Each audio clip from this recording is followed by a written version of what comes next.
Hi guys, this is Dr. Baker and today on Mug Madness we'll learn how to make a chai mug cake.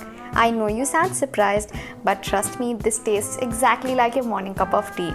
So let's start with some melted butter and some caster sugar in a microwave safe mug. Combine everything.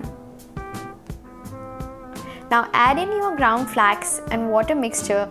You can add a dash of vanilla to this if you'd like and mix it together. For the tea, I have brewed some regular tea with some ginger and masala, but you can add any flavor that you like, maybe cardamom, lemongrass, and just add it to your mixture and combine. Now add in your flour and baking powder, stir everything until it is smooth and lump free.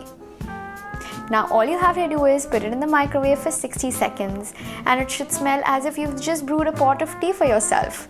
It should spring back to your touch and you can just enjoy it like that. I hope you guys make it and enjoy it as much as I did.